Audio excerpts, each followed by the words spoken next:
Hello，大家好，我係路人姨啊，今日又嚟到深圳灣口岸，因為參加咗由星日旅遊社舉辦嘅廣州從化賞櫻花2天團，團費係128蚊。呢一個團嘅主題呢，就會去到廣州從化嘅天色櫻花遊樂園欣賞櫻花。另一個賣點呢，就係享用豐盛嘅海鮮自助晚餐，咁就可以品嚐各式各樣嘅海鮮。酒店方面呢，就會入住位於中山嘅維也納酒店。呢間酒店嘅質素都唔錯，而且酒店附近有個好大型嘅夜市，咁對於中意行夜市嘅團友嚟講呢，咁啊相當適合。另外一個團餐呢，就包括咗清蒸鯇魚同埋葱香白切雞。如果想知道呢個團好唔好玩同埋抵唔抵玩呢，咁就繼續睇埋落去啦。如果你對呢類短線旅行團嘅資訊都有興趣，可以訂閱我嘅頻道同埋撳埋個鐘仔，下次有新片出嘅時候呢，就唔會錯過啦。首先都講返旅行團嘅資料，呢個旅行團係由星日旅遊社舉辦嘅廣州從化賞櫻花2天團。呢一個團嘅主題就會去到廣州從化天色櫻花遊樂園欣賞櫻花。呢一個團嘅另外一個賣點呢，就會享用豐富海鮮自助晚餐。酒店就會入住位於中山嘅維也納酒店。團費方面，會員價呢就係128蚊。成為會員呢都好簡單同埋免費嘅，只需要加入星日旅遊社嘅群組呢，就可以享用會員價。另外再加每人每日嘅導遊費就係70蚊，2日夾埋就係140蚊。要喺報團嘅時候同團費一次過繳付，可以用電話報名或者用 WhatsApp 報名嘅，咁都係同一個號碼就係97887172。我自己就選擇咗喺深圳灣口岸集合，時間就係下午1點。如果選擇喺羅湖口岸集合，時間就係中午12點。等齊團友之後導遊就帶領我哋去返停車場嗰邊上返旅遊巴。嚟到停車場就揾返前邊呢一架藍色嘅旅遊巴。上咗旅遊巴之後我哋就準備出發。第一站我哋就會去到呢個行程嘅重點，就會去到廣州從化欣賞櫻花。中途都會停一個服務區。大約下午2點20分，我哋就嚟到麻涌服務區。團友就可以先去洗手間鬆一鬆。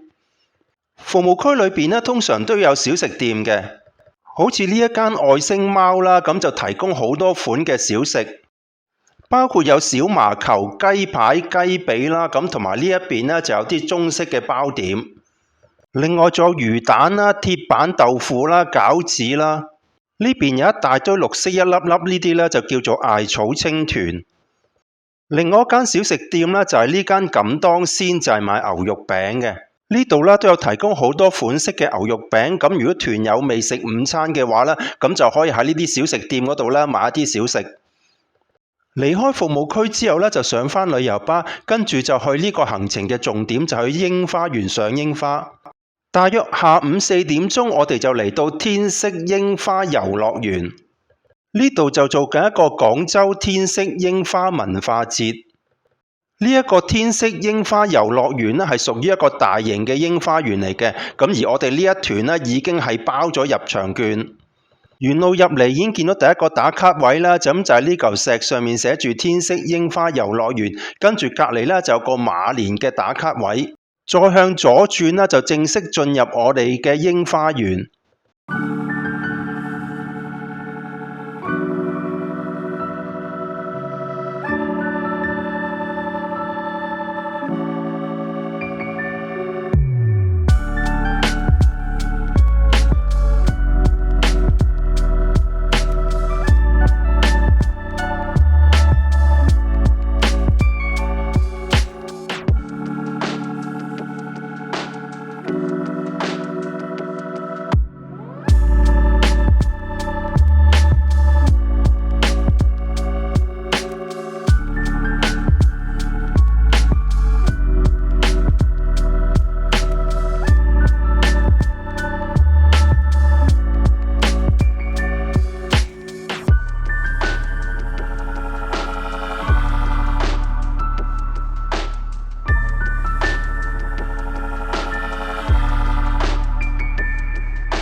櫻花園裏邊啦都整咗一啲啦好靚嘅打卡位，團友就可以喺呢啲打卡位裏邊啦影翻幅靚相。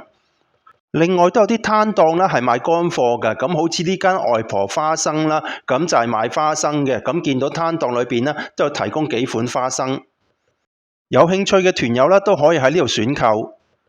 近入口位置呢度啦都有個攤檔啦賣豆腐花，咁就5蚊任食，咁啊都好似幾抵，亦都有團友食過啦，都話個水準唔錯嘅。呢個攤檔啦仲有賣油甘汁嘅，咁可以試飲。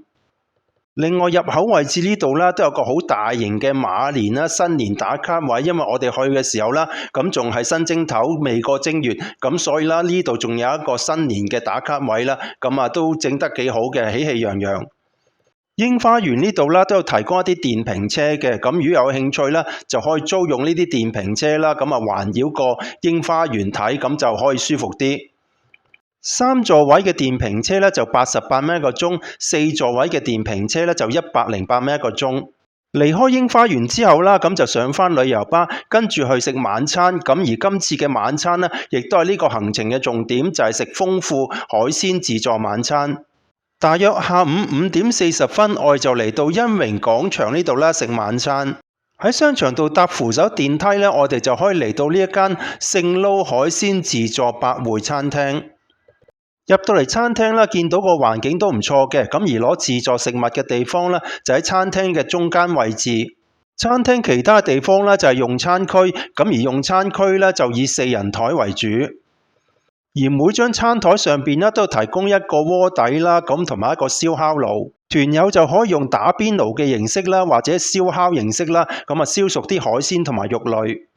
食火鍋之前呢，當然都要調翻一個醬料嘅，咁呢度有提供豉油啦、葱粒啦、辣椒粒啦，咁同埋蒜蓉。跟住咧就先去海鮮區呢一度睇睇啦，咁呢度就比較特別啲，咁有個水缸喺度嘅，咁啊裝住一啲啦生猛嘅活海鮮喺度，咁呢度好多蜆嘅，咁我自己食過啦，都好鮮味，咁可以任撈嘅。另外仲有海蝦、紅蝦、瀨尿蝦同埋龍蝦仔，當然都會有生蠔啦，咁可以選擇啦蒜蓉燒生蠔。或者選擇清蒸生蠔，喺呢個壓力煲裏邊呢，定時都會蒸熟咗一啲生蠔。海鮮區裏邊呢都有呢啲一碟碟啦、細細碟嘅海鮮，咁裏邊有啲魷魚啊，同埋其他類型嘅海鮮。另一邊呢都有啲新鮮嘅魚啦、海參啦，同埋其他類型嘅海鮮。肉類方面呢就有羊肉片同埋牛肉片。另外啦，都有幾款有醃過嘅肉類嘅，咁包括有牛肉啦、豬肉啦同埋雞肉。熟食方面啦，咁就有蒸肉餅，仲有炒蜆，同埋有餃子。燒烤煎扒呢個區域裏邊呢，就有好多炸物嘅，咁包括有炸薯條啊、炸雞骨啊，咁同埋其他類型嘅煎炸食物啦，咁亦都有蛋撻嘅。隔離呢一度啦，都有啲煎扒類啊，咁同埋香腸。呢一邊呢就有關東煮啦，咁同埋一啲汁煮雞髀啦，咁同埋茶葉蛋。隔離就有一鍋雪耳糖水，同埋呢個中式靚湯。蒸籠上邊呢都有幾款嘅中式包點。日式嘅食物啦，呢度都有提供嘅，咁呢度有個壽司區啦，咁啊都提供咗幾款嘅壽司。呢度有提供紅酒啦，咁同埋其他飲品，下邊呢就係蔬菜籃啊、菇類啊、丸類啊，咁同埋午餐肉，咁呢啲咧都可以喺呢個凍櫃裏邊攞。生果呢度都有提供㗎，咁有火龍果啊、木瓜啊、番茄仔啊，咁呢一邊呢就有橙啦，咁同埋西瓜。呢個凍櫃裏邊呢都有幾款甜品喺度嘅，咁有興趣嘅團友啦，咁就可以嚟呢個凍櫃呢度攞。食完海鮮自助晚餐之後啦，我哋就離開咗餐廳，上返旅遊巴，跟住咧就會去到酒店。咁但係今次啦，去到酒店嘅車程就比較耐啲，咁所以中途啦都會停一個服務區。大約晚上8點40分啦，我哋就嚟到金山服務區，團友就先可以去洗手間鬆一鬆。服務區裏邊呢都有呢間常悅便利店。去完服務區之後啦，都係上返旅遊巴啦，咁啊今次就真正去到酒店。大約晚上9點半啦，我就嚟到中山嘅維也納酒店。入嚟見到個大堂嘅裝飾啦，咁都唔錯嘅，咁都有啲古典味道。酒店大堂都有提供一部自助咖啡機，隔離啦就有熱水啦同埋紅茶，亦都有提供紙杯。導遊喺前台嘅位置派房卡俾團友，我自己咧就分派到625號房。搭電梯上到6樓啦，咁就跟翻指示揾翻我自己嘅625號房。入到去咧就做翻一個酒店房開箱俾大家睇睇。首先睇睇寢區嘅位置，因為呢一間房嘅面積都幾大下嘅，咁而張大床咧就擺咗近門口嘅位置，咁側邊嘅位置啦，咁都好充裕嘅，咁可以擺一張啦貴妃椅。貴妃椅後邊啦，咁就係落地玻璃窗嚟嘅。而轉角位呢度啦，都有個空間嘅，咁側邊啦，將有張寫字台啦，咁可以食下外賣啊，做啲文件工作。大床前邊咧都有個電視機嘅，咁而電視機側邊呢個位置咧，咁就有個行李架。而個電視機咧係可以收到無線嘅翡翠台。喺玄關位嘅位置咧就有個長身嘅鏡。另外仲有個小型嘅茶水間，有電水煲、茶杯、茶包同埋蒸餾水。茶水間下邊咧就有個櫃，櫃裏邊咧就擺咗張棉被喺度。茶水間隔離就有個開放式衣櫃，上面嗰格咧就可以擺啲背囊啊同埋行李，下邊呢一格咧就係衣櫃，咁亦都有提供衣架。再睇埋洗手間嘅位置，一入到洗手間咧就係個大鏡嚟嘅，咁而個大鏡下邊咧就係個洗手盤。洗手盤嘅右手邊咧都有提供2個杯啦，咁同埋啲一次性嘅梳洗用品。而個大鏡側邊咧都有提供風筒。座廁嘅位置上邊咧都有提供浴巾啦同埋毛巾。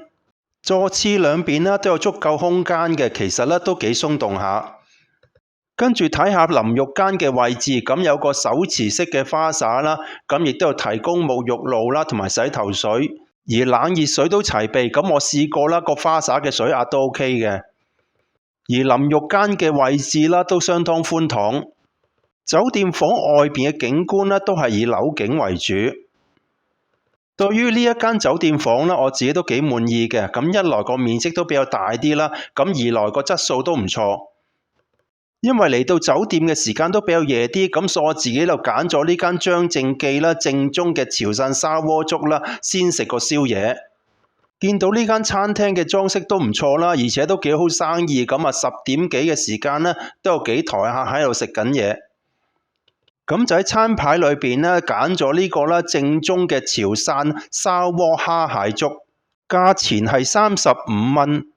店員送上嚟嘅時候啦，都見到個份量都幾大，咁而且有成隻蟹啦，同埋好多蝦喺裏邊。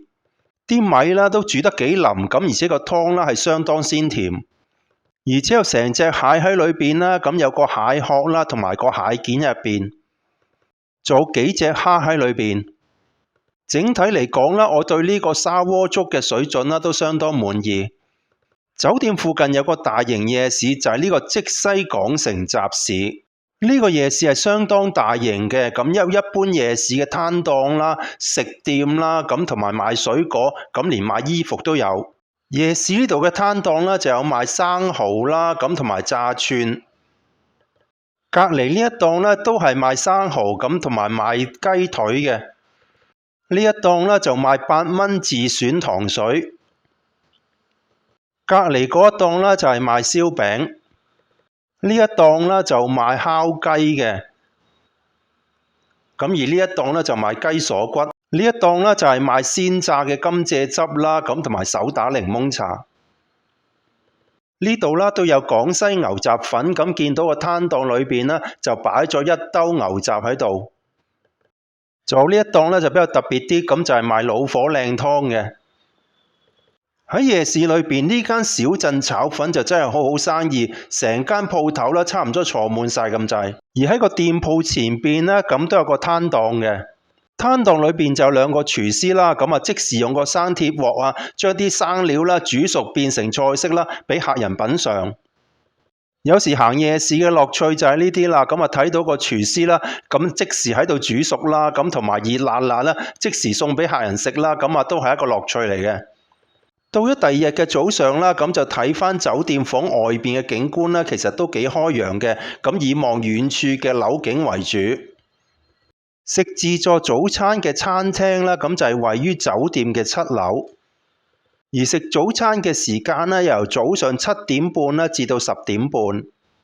搭電梯上到7樓啦，跟返指示牌轉右直行啦，就可以去到食自助早餐嘅餐廳。入到嚟見到餐廳嘅環境都唔錯，咁而攞自助食物嘅地方啦，咁就喺餐廳嘅中間位置。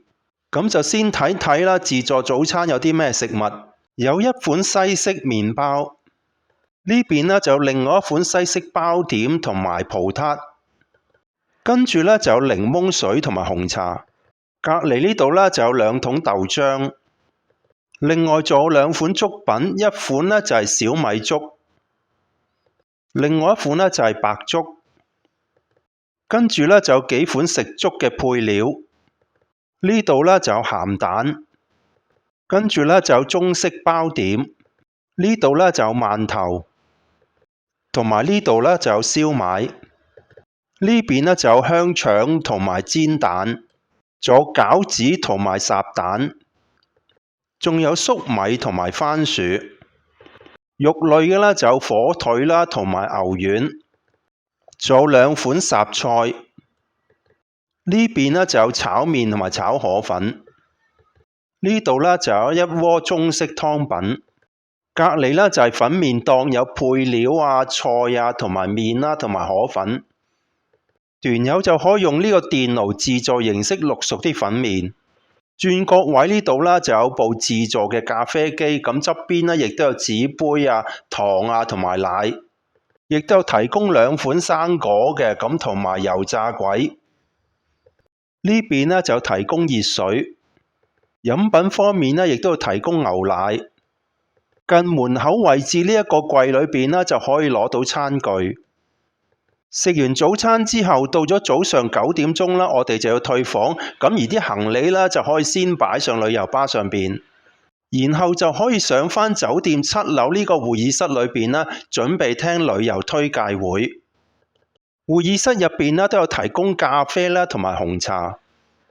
旅遊推介會未開始之前啦，咁都會播放一啲關於旅遊景點嘅影片。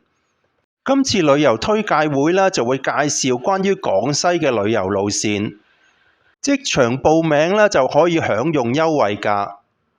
如果有興趣報名嘅話呢，只需要落300蚊嘅訂金呢，就可以預留位置。落咗訂金之後呢，就可以揀選禮物，可以喺2款禮物之中呢揀選1款，包括有充電寶，或者可以揀旅行篋，咁而旅行篋呢就有3種顏色啦，可以選擇。如果團友有興趣報名嘅話呢，會場裏邊呢都有專責嘅職員啦，可以幫團友辦理報名手續。聽完旅遊推介會之後啦，咁就可以離開酒店，上返旅遊巴啦，跟住就會去食午餐。大約下午12點40分，我就嚟到呢一間順德鄧坳沙飯店呢度食午飯。入到嚟見到餐廳嘅面積都相當大啦，咁而且嘅裝飾啦都相當唔錯嘅，咁而且導遊啦都預先預留咗位置啦，俾我哋嘅團友用膳。首先就嚟咗個茯苓燉石金錢龜湯，團友就先幫我哋分好啲湯，跟住呢就有1兜白飯任裝。海鮮類呢就有呢碟清蒸生蝦鯇魚，跟住就有葱香白切雞，跟住呢碟呢就係番茄煮蛋，仲有呢一碟魚香茄子，呢碟呢就係紅燜龜爪。肉類嘅菜式呢就有呢碟豆角炒五花肉，蔬菜類嘅呢就有呢碟上湯時菜，最後呢味呢就比較特別啲，就係麥香南瓜。根據宣傳單張啦，食完午飯之後啦，就應該去陳皮館嘅。導遊通知我哋，因為陳皮館嗰邊呢有啲消防問題，咁呢就轉咗地點去返餐廳隔離呢一間啦文旅龜博館。咁就由文旅龜博館嘅職員啦帶領我哋入去參觀啦，同埋講解。呢度啦都有啲好齊全嘅資料啦，講解唔同種類嘅龜啦，咁同埋啲相片。然後啦就入去房間裏邊咧聽職員講解產品。入到去啦，職員就先送咗一包啦草本竹木粉劑俾我哋嘅團友，然後就試食正宗嘅龜苓膏，同埋試飲駱駝奶。跟住職員咧就講解幾款產品，包括有龜苓膏。文旅龜博館咧已經係呢一個行程嘅最後一個景點，咁我哋咧就會上返旅遊巴，跟住會返深圳嗰邊散團，中途咧都會經過一個服務區。大約下午5點半，我哋就嚟到萬頃沙服務區，團友就可以先去洗手間鬆一鬆。服務區裏邊咧就有一間富迪咖啡，亦都有一個啦萬頃沙美食市集。裏邊咧就有一間精潮嘅小食店，有提供幾款嘅飲品啦，咁同埋隔離啦就有手抓餅啊，咁同埋一啲西米露嘅糖水啦，咁亦都有餃子啊，同埋中式包點。呢一邊咧就有炒粉麵，同埋香腸啊，同埋雞髀。離開服務區之後咧，就上返旅遊巴，跟住咧就會返深圳嗰邊散團。第一站咧就會去到深圳灣口岸，第二站咧就會去到羅湖口岸。大約下午6點半嘅時間啦，我哋就返到嚟深圳灣口岸呢邊散團，咁就結束咗呢2日嘅旅程。呢一集嘅分享啦，亦都嚟到呢一度。如想報名就請 WhatsApp 97887172報名啦。多謝大家觀看，如果覺得呢條片有用嘅話，可以點讚、留言、讚好同埋分享俾你身邊嘅朋友。最重要就係訂閱我嘅頻道同埋撳埋個鐘仔。咁我哋下條片再見啦，拜拜。